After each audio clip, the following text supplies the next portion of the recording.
Tuhan Yesus. Selamat pagi Bapak Ibu dan Saudara yang terkasih dalam Yesus Kristus. Kita berjumpa lagi dalam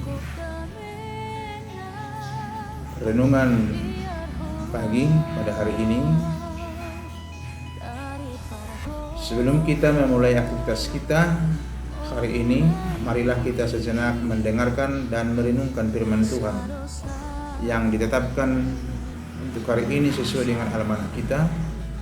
Namun sebelumnya marilah kita terlebih dahulu berdoa.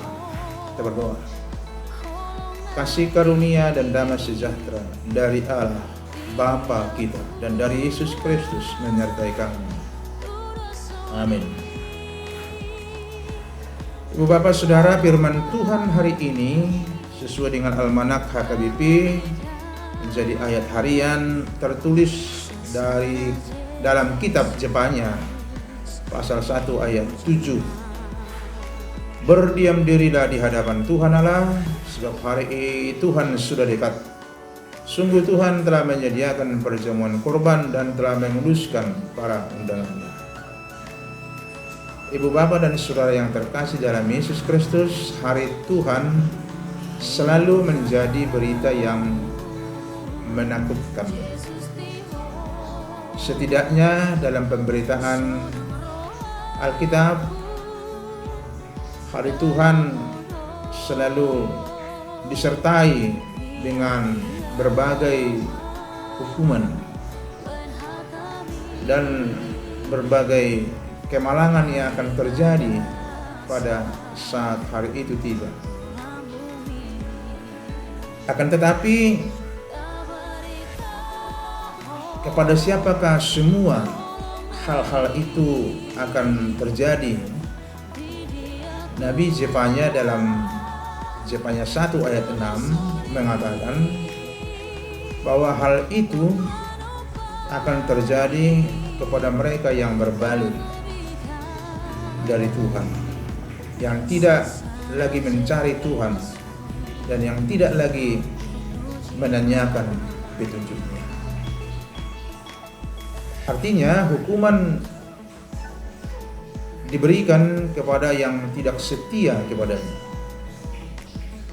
Tentu bukan berarti kita patut untuk membanggakan diri dan mengatakan bukan aku.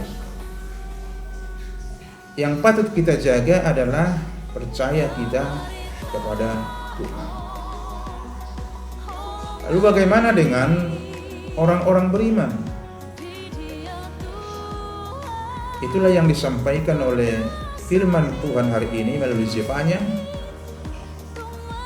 di mana Nabi mengajak untuk berdiam diri di hadapan Tuhan Allah, sebab hari Tuhan sudah dekat. Sungguh Tuhan telah menyediakan perjamuan korban dan telah menguduskan para undangannya. Hari Tuhan itu akan tiba dan kita tidak tahu kapan. Dan Allah memanggil kita untuk tidak merasa putus asa atau untuk tidak terpaku dalam ketakutan. Namun Dia memanggil kita untuk bertindak hidup dengan bijak. Karena itulah kita tidak boleh hidup dalam ketidaktahuan atau keacuhan spiritual. Sebaliknya, kita harus bersiap-siap dengan hati yang rendah dan ketaatan yang penuh kepada Tuhan. Tetapi pertanyaannya adalah, bagaimanakah cara kita bersiap-siap? Ada 3 hal yang harus kita lakukan sebagai orang yang beriman. Pertama, kita harus merenungkan selalu hubungan kita dengan Tuhan. Apakah kita hidup sesuai dengan kehendak? Apakah kita setia dalam iman dan ketaatan kita kepada Tuhan? Ini menjadi saat yang tepat untuk kita bertobat dari segala dosa dan mengubah hidup kita untuk lebih dekat kepada Tuhan. Yang kedua adalah kita harus mempersiapkan diri secara rohani.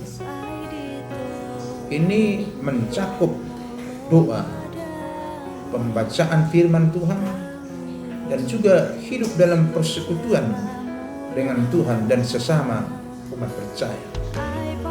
Dan yang terakhir adalah kita harus siap untuk bertindak. Ini adalah panggilan untuk tidak diam dalam ketakutan, tapi justru sebaliknya untuk menjadi saksi yang berani bagi kasih dan kebenaran Allah di dunia ini. Kita harus bersinar sebagai terang di tengah-tengah kegelapan dan memberitakan kabar baik kepada mereka yang belum mengenal Kristus melalui hidup dan perbuatan kita yang benar setiap hari. Karena itu Bapak Ibu Saudara, marilah kita hidup dengan penuh ketaatan dan keberanian dan keyakinan, karena kita tahu bahwa Allah akan selalu memberikan kekuatan kepada mereka yang percaya kepada-Nya. Kiranya Tuhan menguatkan dan memberkati kita.